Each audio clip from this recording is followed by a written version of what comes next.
Bonjour, dans cette vidéo on va continuer avec le chapitre 2 consacré à la demande de transport. Ce chapitre est constitué de 4 sections, dont la première, une introduction générale, on expliquera ce que c'est que la notion de demande, on parlera de la loi de la demande. Alors ensuite on va examiner le transport de 2 points de vue. Alors effectivement les variables qu'on rencontre quand on étudie des questions de transport sont de 2 types qu'on va essayer de voir ensemble. Donc il y a, dans certains cas on parle d'un bien divisible, dans un autre cas d'un bien indivisible. On verra ce que cela veut dire et on va conclure le chapitre en parlant rapidement de la notion de valeur du temps. Donc la notion de demande et la loi de la demande. Bon, on distingue entre un certain nombre de notions de demande. En fait, quand on parle de demande potentielle, c'est un petit peu toutes les personnes qui souhaitent aller de A vers B. Mais un opérateur ne va pas nécessairement capter toutes ces demandes, il va capter une partie et on parle là d'une demande réalisée.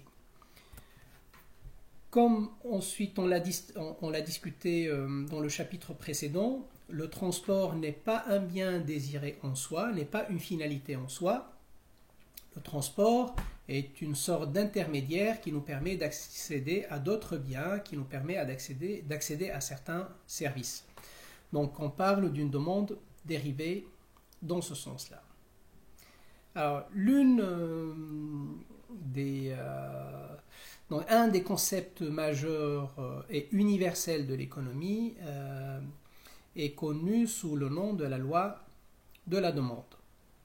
Alors, ce concept tout ça est relativement simple.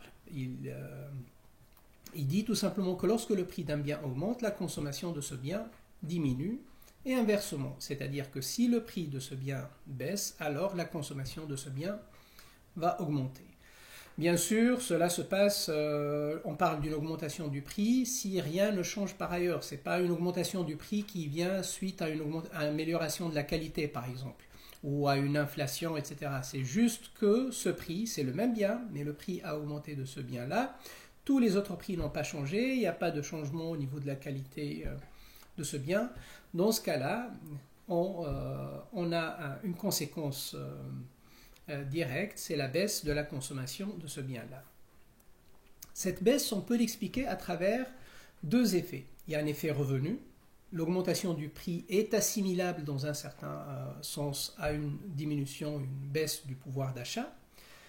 Et un effet de substitution. Lorsque le prix d'un bien augmente, on a tendance à chercher des substituts pour remplacer ce bien et de sorte à moins le consommer. Donc on parle ici d'un effet de substitution. Alors, le prix est un déterminant important. C'est le déterminant le plus c'est le facteur qui influence le plus notre décision d'acheter ou ne pas acheter un bien donné. Donc on dit que le prix est le déterminant le plus important de la demande.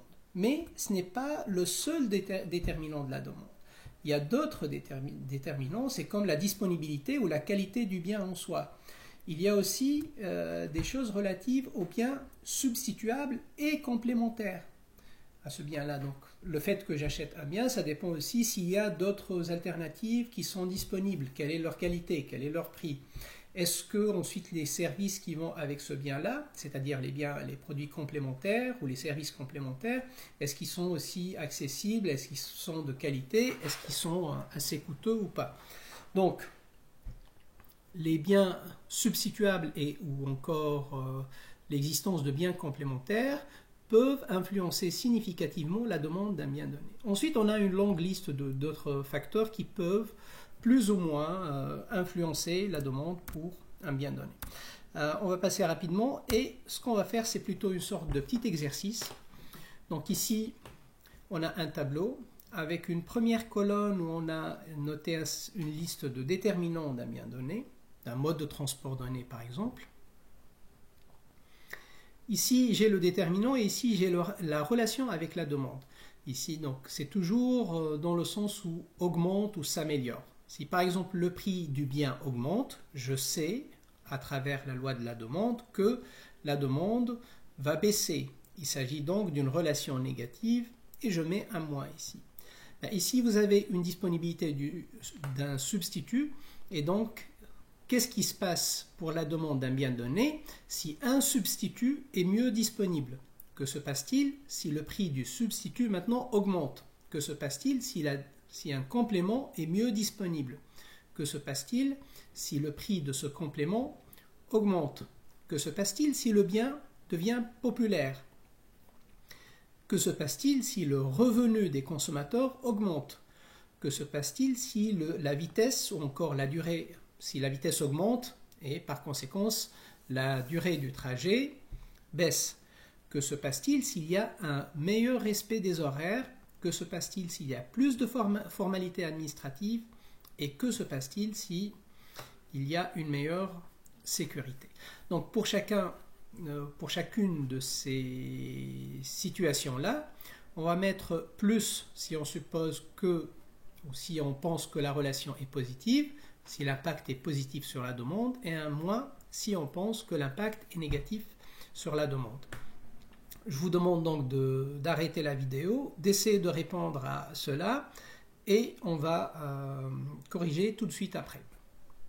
Voilà, je vous laisse un peu de temps. Allez, on reprend donc. Supposons qu'un substitut est mieux disponible, c'est-à-dire si notre concurrent améliore la disponibilité de ses biens, c'est pas bien pour la vente de nos produits et ça a une influence négative plutôt. Que se passe-t-il maintenant si notre concurrent augmente ses prix?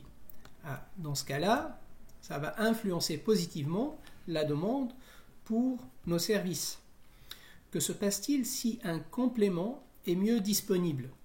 Ça améliore effectivement la demande.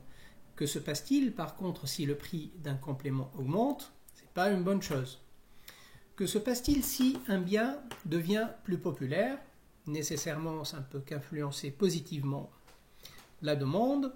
Pour le revenu, par contre, c'est un peu... Alors, si le revenu augmente, on a tendance que la consommation augmente et que la demande, elle va augmenter.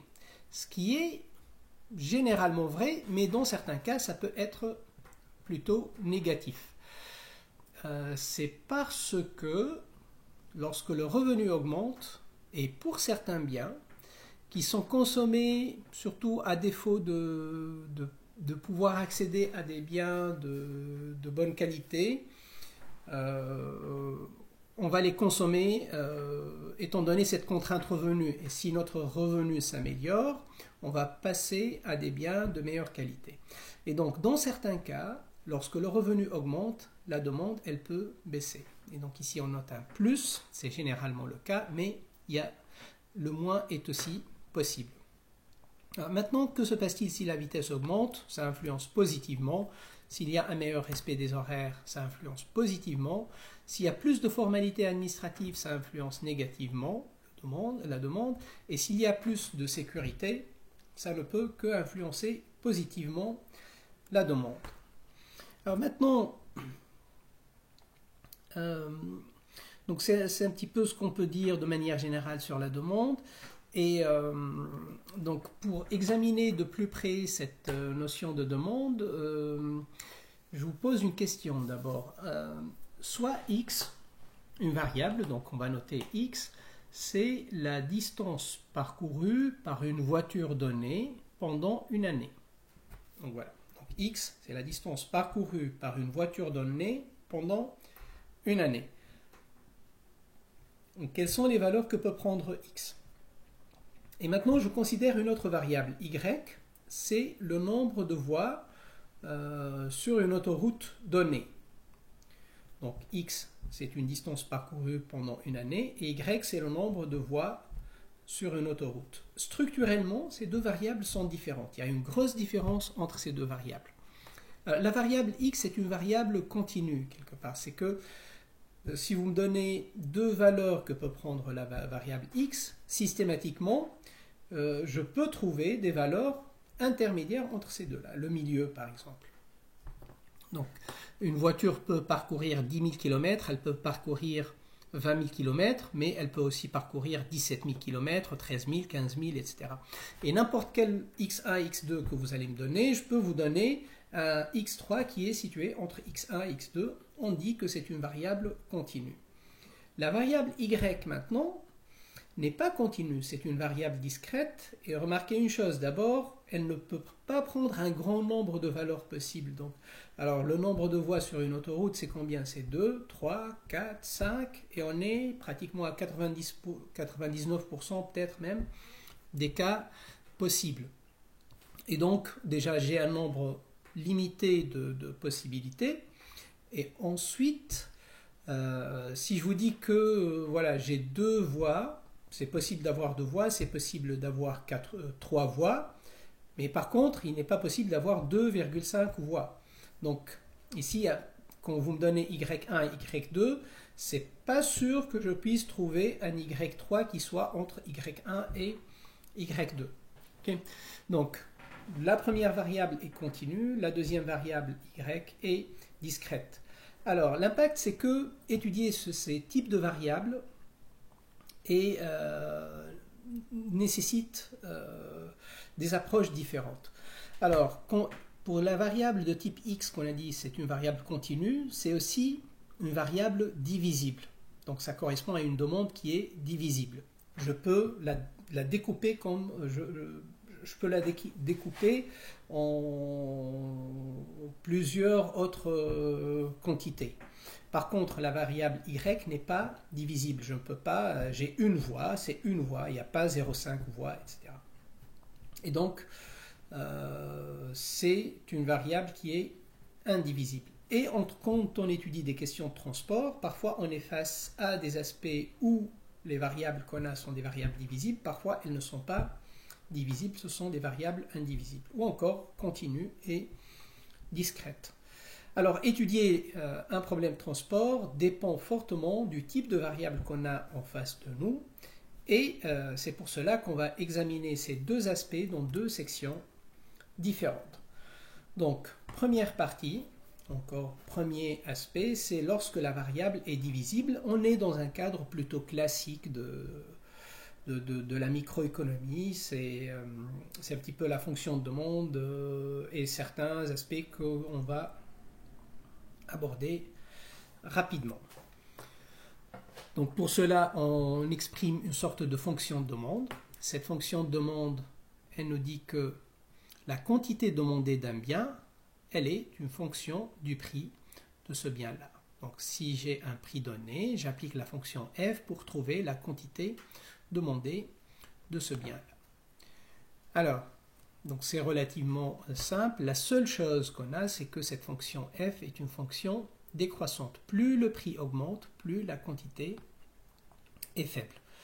Alors, une petite remarque avant d'avancer, c'est que souvent, en analyse microéconomique, on n'utilise pas la fonction f, mais on utilise une fonction g, c'est-à-dire qu'on préfère, c'est juste une convention, mais on préfère ne pas exprimer la quantité en fonction du prix, mais on préfère exprimer le prix en fonction de la quantité. C'est-à-dire que ça se lit de la manière suivante. Si vous voulez vendre 100 unités de ce bien-là, il faut afficher ce prix-là. Voilà. C'est parce que en économie, on souhaite mettre les quantités sur les axes des abscisses et les prix sur l'axe des ordonnées. Alors, une fonction de demande, c'est un petit peu cette courbe rouge qui est là. C'est tout simplement une fonction qui est décroissante. Ensuite, la forme exacte, ça peut être une droite, ça peut être... Mais la seule restriction, c'est que ça ne peut pas être une courbe qui va vers le haut. Donc ça ne peut pas être une courbe de demande. Mais par contre, une courbe qui va vers le bas, ça peut être une courbe de demande. Alors, plus le prix est faible, plus la demande est élevée. Ici, vous pouvez mettre que c'est la loi de la demande qui est là. Voilà, donc ceci étant la notion de demande, une fonction de demande. Alors maintenant, dans la pratique, il est très rare que l'on s'intéresse à la fonction de la demande. C'est assez général et souvent pour répondre aux questions qu'on se pose, on n'a pas besoin de connaître toute la fonction de la demande. On s'intéresse à des questions du type suivant. Quel est l'impact d'une augmentation du prix de 10% sur la demande, par exemple? Alors, pour répondre à cette question, on fait appel à la notion d'élasticité de la demande. Donc, c'est plus une mesure locale de la variation de la demande et non pas une description de toute la demande pour toutes les valeurs de Q et de P. Alors, il y a trois types, il y a beaucoup de... Donc, les élasticités, on peut les définir toujours par rapport à tous les déterminants de la demande, mais il y a trois types d'élasticité qui sont le plus souvent examinés, notamment lorsqu'il s'agit de demande de transport, et qu'on va essayer d'exposer rapidement. Donc, l'élasticité la plus étudiée, c'est clairement l'élasticité prix de la demande. Et cette élasticité prix, elle s'exprime de la manière suivante, c'est la variation relative de la quantité demandée divisée par la variation relative du prix. Alors, le mot relative ici, on peut le remplacer par en pourcentage. Et donc, je peux lire variation en pourcentage de la quantité demandée divisée par la variation relative ou variation en pourcentage du prix. Alors, la variation relative ou la variation en pourcentage, c'est toujours la valeur d'arrivée. Par exemple, si j'ai un prix qui est égal à 10, il passe à 13. Quelle est la variation relative ici ou la variation en pourcentage? C'est 13 moins 10 divisé par 10. C'est-à-dire c'est 3 divisé par 10, c'est 0,3 ou encore 30%. Okay? Donc la variation relative, la règle que certains étudiants utilisent pour se rappeler ceci, c'est toujours la valeur d'arrivée moins la valeur de départ divisée par la valeur de départ. Toujours, on divise par la valeur de départ, non pas par la valeur d'arrivée. Donc en faisant ceci, on trouve l'élasticité prix de la demande. Alors, un petit exemple pour voir tout cela. Alors, imaginons qu'on passe ici du point A au point B. On est dans la situation A, on va vers la situation B. Quelle est l'élasticité de la demande qu'on a? Vous pouvez arrêter la vidéo, faire le calcul vous-même, on va le vérifier. Voilà, on reprend. Donc ici, la situation initiale c'est A, la situation d'arrivée c'est B. Alors d'abord la quantité demandée. La quantité demandée, la nouvelle c'est 5 et l'ancienne c'est 4. Donc c'est 5 moins 4 sur 4. Ça nous fait 1 quart, c'est plus 0,25, encore plus 25%. Alors que là, pour le prix, la valeur de départ c'est 4 et la valeur d'arrivée c'est 3. Donc c'est 3 moins 4 sur 4, c'est moins 1 quart, c'est moins 25%. Donc j'ai le calcul suivant et au final j'ai une élasticité qui est égale à moins 1. Voilà, donc vérifiez le calcul et on va faire quelques remarques sur ce calcul-là. Bon, d'abord ici on voit qu'il n'y a pas d'unité de mesure. Est-ce qu'on a oublié quelque chose ou est-ce qu'il n'y a pas d'unité de mesure?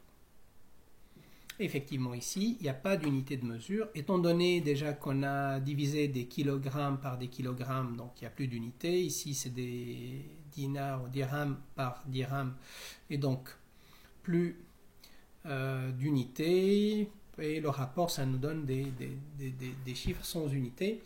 On dit que l'élasticité prix de la demande, ou de manière générale, les élasticités sont des variables sans dimension. Deuxième question, c'est que cette valeur est négative. On peut se dire, est-ce que c'est, puisque cette valeur est négative, est-ce que c'est toujours négatif? Est-ce que c'est juste dans cet exemple que c'est une valeur négative et que par ailleurs ça peut être une valeur positive? Bon, la réponse est que, à cause ou une conséquence de la loi de la demande, c'est que cette valeur est toujours négative. Si le prix augmente, vous allez avoir une baisse Donc, c'est-à-dire si ceci est positif, ceci est nécessairement négatif. Et si ceci est négatif, ceci est nécessairement positif. Dans tous les cas, vous avez un rapport de deux quantités de sens opposés. Et donc, le résultat ne peut être qu'un nombre négatif. L'élasticité prix de la demande est toujours négative. Donc, si on trouve une valeur qui est positive, ça soulève des questionnements. Mais la règle, c'est la loi de la demande et en conséquence, on doit avoir une élasticité qui est négative. Alors, troisième remarque, c'est quoi la signification de ce moins 1 là? Si c'était moins 2, quelle est la différence entre moins 1, par exemple moins 2, moins 0,1 ou moins 0,5, etc.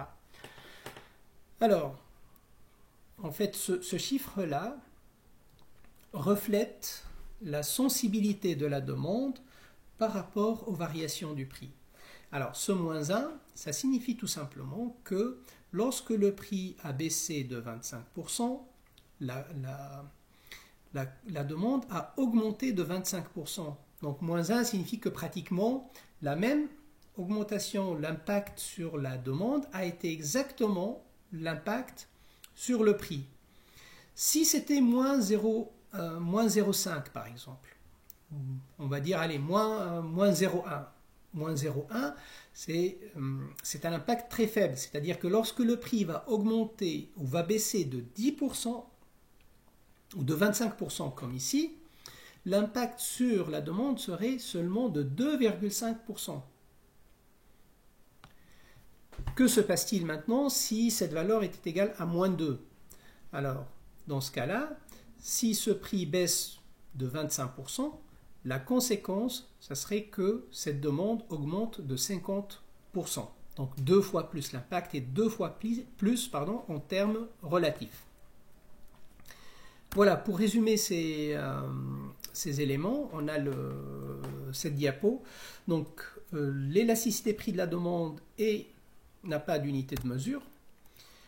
L'élasticité prix de la demande est toujours négative, c'est la conséquence de la loi de la demande. Et donc toujours, pour retrouver l'impact sur la demande, ce qu'il faut faire, c'est prendre l'élasticité, multiplier ceci par la variation de prix, et donc pour donner ceci. Donc si c'était par exemple, comme j'ai dit, par exemple moins 2 fois moins 25, ça nous donne plus 50%. Voilà, ce sont 3 éléments à retenir concernant l'élasticité prix de la demande.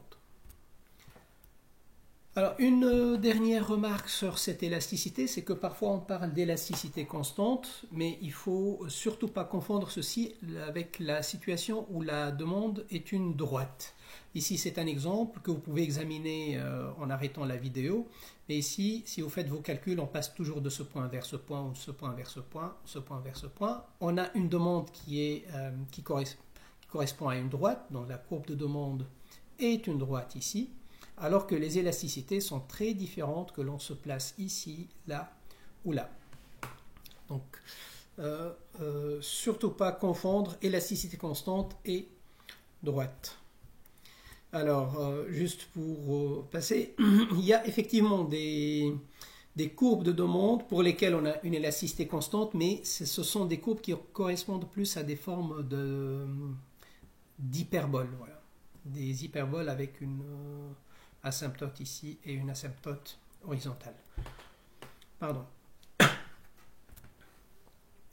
Alors, deuxième type d'élasticité qui est très utilisé aussi, c'est l'élasticité revenue de la demande. Que se passe-t-il? On se pose la question, quel est l'impact d'une augmentation, par exemple, du revenu sur la demande? Alors, pour mesurer cette élasticité, donc c'est plutôt le rapport suivant qu'on considère, variation relative de la quantité demandée par rapport à la variation relative du revenu. Donc au lieu de mettre ici la variation relative du prix. Même chose, on peut mettre en pourcentage et on peut mettre en pourcentage ici. Alors, question, selon vous, quel signe peut avoir l'élasticité revenue de la demande? Est-ce que c'est toujours négatif? Est-ce que c'est toujours positif? Est-ce que ça peut être positif et négatif? Alors, si vous vous rappelez du tableau qu'on a rempli tout à l'heure, vous vous souvenez que lorsqu'on a parlé du revenu, on a dit que lorsque le revenu augmente, la demande, elle augmente, devrait augmenter, mais elle peut aussi baisser. Effectivement, donc souvent, lorsque le revenu augmente, la demande, elle augmente, on parle même d'un bien normal, mais par contre, dans certains cas, on peut avoir une baisse de la demande suite à une augmentation du revenu, et on parle là d'un bien inférieur. Voilà, donc élasticité revenu de la demande, ça peut être positif, ça peut être négatif, et ça peut être aussi une indication sur la nature de ce bien. Est-ce qu'il s'agit d'un bien normal? Est-ce qu'il s'agit d'un bien inférieur?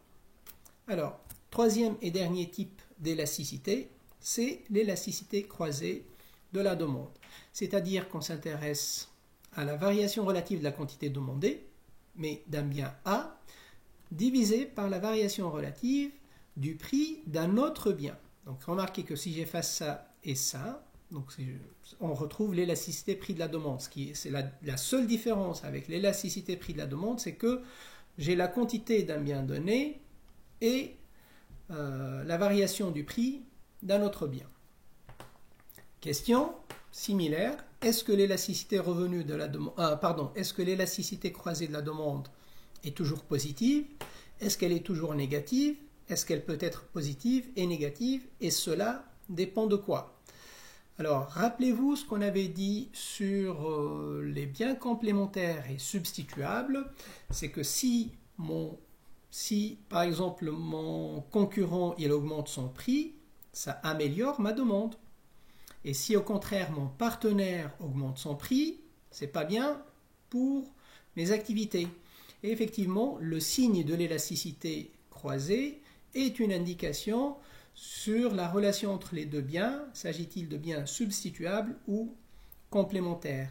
Si l'élasticité croisée est positive, ça veut dire que les deux biens sont substituables, et si cette élasticité est négative, les deux biens sont complémentaires. Voilà, donc ceci termine cette partie-là. C'est plus un rappel par rapport au concept de la demande que vous connaissez. On passe maintenant à l'examen d'une situation un peu moins connue, je crois, pour vous, qui est celle des biens indivisibles. Donc juste déjà une petite intro des modèles de choix discrets. Donc ce sont des modèles utilisés beaucoup en économie des transports, mais aussi en marketing. C'est dans des situations où on a toujours à choisir entre quelques alternatives. Par exemple, j'entre dans un supermarché et je dois choisir des chips de marque A, B, C, D. Donc je choisis entre quatre types de ce produit-là.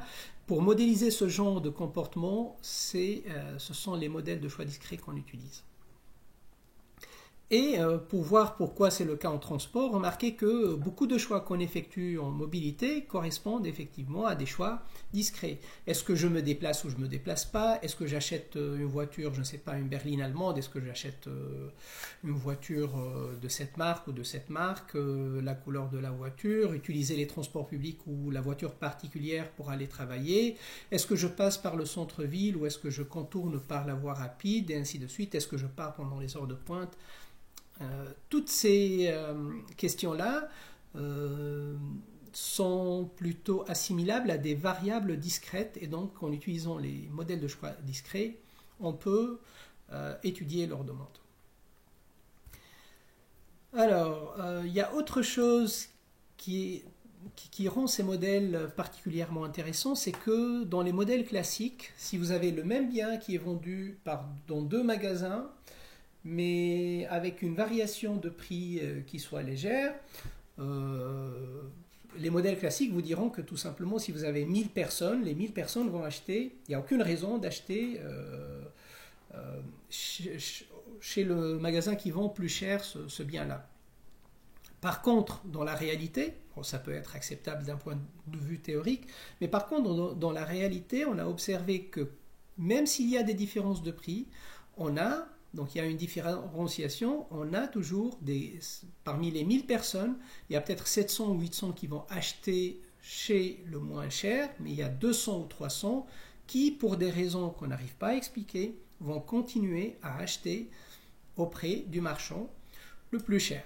Et donc, les modèles classiques ont du mal à expliquer ce genre de comportement, alors que, de par leur structure aléatoire, les modèles de choix discrets sont adaptés à cette situation, parce qu'un modèle aléatoire ne va pas vous dire si on achète ou on n'achète pas le bien, il va vous dire que vous allez l'acheter avec une probabilité de 70%, de 80 ou 90%.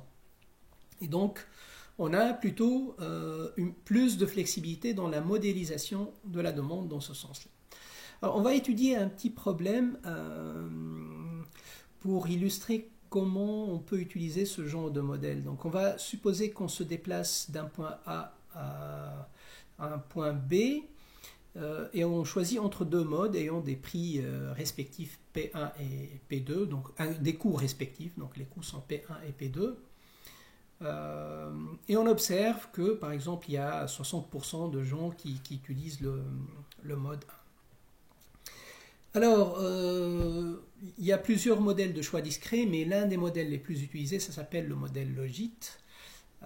Il est très bien parce qu'on a une expression mathématique qui donne facilement les calculs. Je dis facilement, bon, il n'y a que des exponentielles, ça peut sembler un petit peu compliqué, mais cette expression est très facile à calculer en utilisant une calculatrice et tout.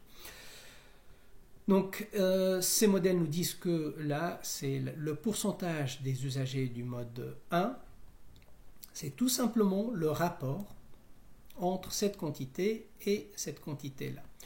Et si je m'intéresse au mode 2, tout ce qui change, le dénominateur ne change pas, c'est juste ici, au lieu du 1, vous allez avoir 2, ce qui fait qu'on a en conséquence cette relation. Je n'ai même pas besoin de calculer pour le mode 2, je fais 1 moins ce pourcentage.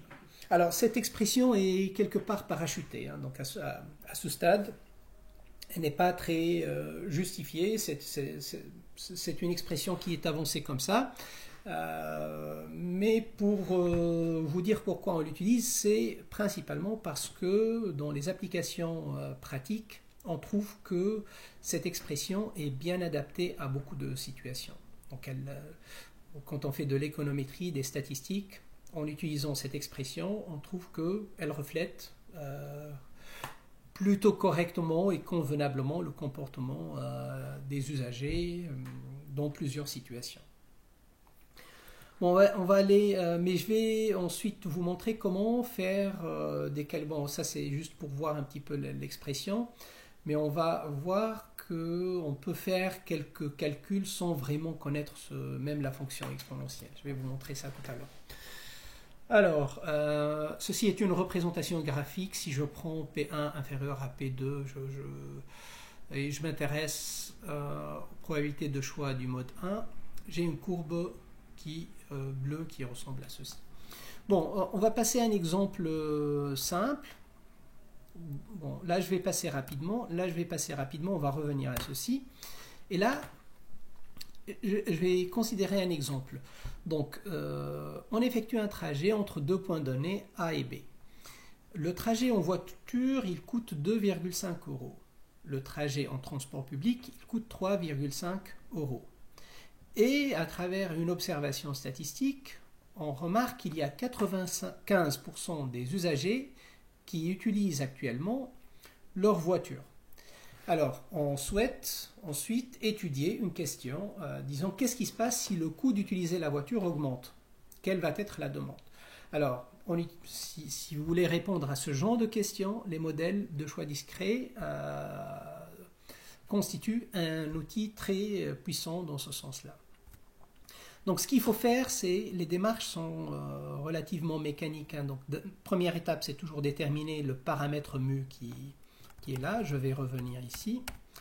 Je n'ai pas parlé de ce paramètre, mais j'ai dit que cette expression est parachutée. Notamment, ce paramètre, on ne voit pas ce que c'est exactement, mais vous allez voir quelle est sa signification, quelle est son utilité rapidement. Donc, voilà. Donc ici, on a une situation. Voilà, c'est très important de comprendre d'abord la question qui est posée. Donc, le trajet en voiture, il coûte 2,5 €. le trajet en transport public, il coûte 3,5 €. Il y a 95% des usagers qui utilisent leur voiture actuellement. Et on veut étudier, alors quelle était, bon, et ici on va avoir une augmentation de 25 centimes, donc 0,25 € dans le coût d'utilisation de la voiture, et on veut savoir quel serait l'impact de cette augmentation du coût d'utilisation de la voiture sur la demande pour les deux modes. Alors, les modèles de choix discret permettent, comme j'ai dit, de répondre à cette question. Alors, la chose qu'il faut faire, c'est d'abord, au vu de ces informations, déterminer la valeur de mu, puis effectuer une petite simulation avec ce prix-là. Okay? Alors, comment on va faire? Au lieu de faire une manière de répondre à cette question-là, c'est que maintenant je connais, je sais que 95% des usagers utilisent la voiture. Je sais que ça, c'est 0,95. Je sais que le prix, si je suppose que le mode 1, c'est la voiture, je sais que ça, c'est 2,5. Ça, c'est 2,5. Et ça, c'est 3,5. C'est le coût du deuxième mode, transport public. Et donc, finalement, dans toute cette expression, je connais toutes les valeurs, sauf celle de mu. Et donc là, il me faut, c'est un calcul, il y a plusieurs manières de trouver la valeur de mu, y compris un tâtonnement. Donc on peut faire un tâtonnement, en fait avec un fichier Excel par exemple, vous testez plusieurs valeurs de mu, et vous voyez celle qui vous donne ici 0,95. Si vous ne voulez pas faire ce calcul, vous pouvez utiliser ce graphique-là. Alors, ce graphique, ça a juste une utilité, ça vous permet d'éviter de faire de calcul. Mais il n'est valable que pour des cas simples. Hein, donc, je vous explique le contenu de ce graphique-là. Donc, il y a 3 éléments qui sont là. Alors, sur l'axe des abscisses, on a différentes valeurs du paramètre mu, de 0 jusqu'à 5. Mais c'est une fenêtre qui est souvent suffisante pour la majorité des cas qu'on peut examiner. Sur l'axe des ordonnées, on a la différence de prix. Toujours le prix le plus élevé ou le coût le plus élevé moins le coût le moins élevé. Donc la première chose qu'il y a, c'est les valeurs du paramètre mu sur l'axe des abscisses, différence de prix, le plus élevé moins le moins élevé, donc qui sont sur l'axe des ordonnées. Et ensuite, la troisième chose sur ce graphique, ce sont ces courbes de niveau. Ça, c'est la courbe de niveau 99%. Ça, c'est la courbe de niveau 95%, 90%, 85%, 80%, et ainsi de suite, jusque presque 52 ou 53%. Alors, comment utiliser ce graphique? Donc, avec les données que j'ai, alors je rappelle toujours, je sais que j'ai 95% des usagers, je sais que j'ai 3,5 € ici, 2,5 €. Donc la différence de prix, c'est 3,5 moins 2,5. Et donc j'ai une différence de prix qui est égale à 1. Et là, je sais que j'ai 95% des usagers. Donc finalement, je peux utiliser ce graphique-là. Et je sais que je suis sur cette courbe de 95%. Donc là, c'est la première chose que je sais, c'est que je suis sur cette courbe-là, sur cette courbe rouge. La deuxième chose que je sais, c'est que je suis à une différence de prix de 1 €. Donc je sais en même temps que je suis à ce niveau-là. Alors si je combine ces deux informations, ça me donne ce point d'intersection, et en le projetant vers le bas, je sais que la valeur de mu correspondante à cette situation, c'est 3. À ce moment-là, je dis que j'ai finalement quelque part calibré le modèle. Je sais que dans cette situation-là, je connais la valeur de mu. Alors, connaître la valeur de mu est très important parce que vous pouvez l'assimiler à connaître la manière dont les usagers se comportent. Autrement dit, si maintenant il y a une variation de prix, vous pouvez être sûr que vous allez être uniquement sur cette droite verticale. Donc niveau de prix qui est égal à mu est égal à 3. Autrement dit, si je reviens à mon énoncé, maintenant je sais que mu est égal à 3. Supposons que le prix, le coût d'utiliser la voiture augmente de 0,25 euros. C'est-à-dire que le prix qui est là, il passe de 2,5 à 2,75 euros. Alors la différence de prix va finalement passer donc de 3,5 à moins 2,5 1 euro à 3,5 moins 2,75, ça nous donne 0,75. Et en revenant à ce graphique-là, bon, je ne l'ai pas rajouté sur mes diapos, mais ça veut dire qu'au lieu de 1, je serai plutôt sur cette droite de 0,75. Et si je mène cette droite horizontalement, vous voyez qu'on va passer à proximité du niveau, de la courbe de niveau 90%. Et donc dans ce cas-là, je peux dire que, en fait, pour résumer tout ça, en utilisant un modèle Logit, je vois que dans cette situation-là, si le coût d'utiliser la voiture augmente de 2,5 à 2,75 euros, alors l'utilisation de la voiture va passer de 95% à 90%. Donc, le pourcentage d'utilisation de la voiture va baisser de 95 à 90%. Voilà, donc c'est une application type des modèles Logit. Alors, toujours la complexité, c'est de trouver les paramètres, les valeurs des paramètres mu, mais sachez que ça fait le travail d'un grand nombre de statisticiens et d'économistes que d'estimer ces valeurs, ces paramètres mu. Alors, ça illustre un petit peu une situation simple. Dans les modèles complexes, on peut avoir pas seulement un paramètre mu, ça peut être plusieurs paramètres mu à chercher. Et on n'a pas une observation simple comme ça, on va comparer plusieurs observations pour trouver des valeurs qui soient statistiquement les plus significatives possibles.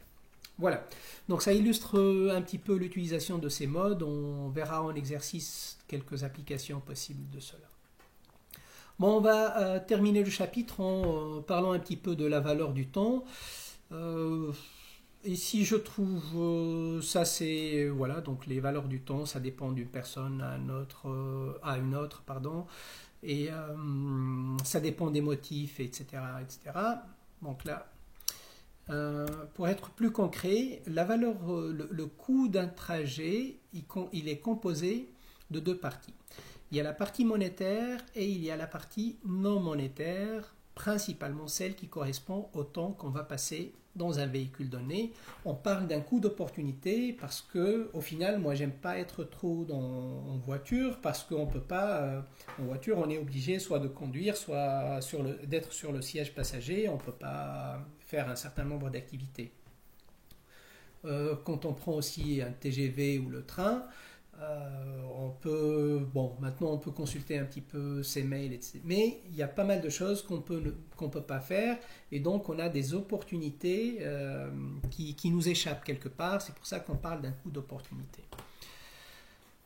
Alors, on parle donc en transport, on ne dit pas coût total. Coût total fait référence parfois au coût du carburant, assurance, amortissement du véhicule, mais pour un trajet donné, on parle d'un coût généralisé du trajet. Et le coût généralisé contient deux composantes, le coût monétaire et le coût non monétaire. Le coût généralisé, c'est la somme de ces deux composantes. Le coût non monétaire, c'est le temps de trajet fois la valeur du temps. Avant juste de poursuivre, de commenter un petit peu ceci, essayons juste de vérifier les unités. Donc j'ai euros par heure, j'ai heure. Quand je fais le produit, j'ai que des euros que j'ajoute à d'autres euros pour trouver des euros. Donc tout est exprimé convenablement. Alors maintenant, théoriquement c'est bien, mais par contre, essayons de voir comment calculer le coût généralisé. Donc pour le calculer, il faut que je dispose de ces trois valeurs. Le coût monétaire est relativement facile à trouver. Donc je sais que par exemple en France, une voiture, elle coûte quelque chose comme 40 centimes par kilomètre ou 50 centimes par kilomètre. Ça dépend bien sûr de la nature du trajet, du type de véhicule, etc. Le temps de trajet est aussi une variable qui est facile à trouver. Donc combien pendant l'heure de pointe, pendant les heures creuses, on sait bien combien un trajet va durer. Par contre, cette valeur-là, elle n'est pas facile à observer. Quelle est la valeur du temps ? Alors, c'est aussi une question pas très simple, mais il y a beaucoup d'études qui se font sur la valeur du temps. Alors, la valeur du temps, il faut faire attention à une chose, il n'y a pas une valeur qui est universelle. La valeur du temps, elle va dépendre du motif de déplacement, elle va dépendre de la catégorie socio-professionnelle de la personne.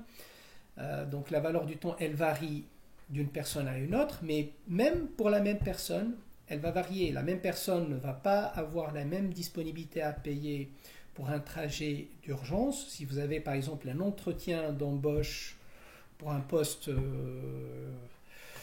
que, qui vous semble intéressant, vous allez être disposé peut-être à payer très cher un billet de train.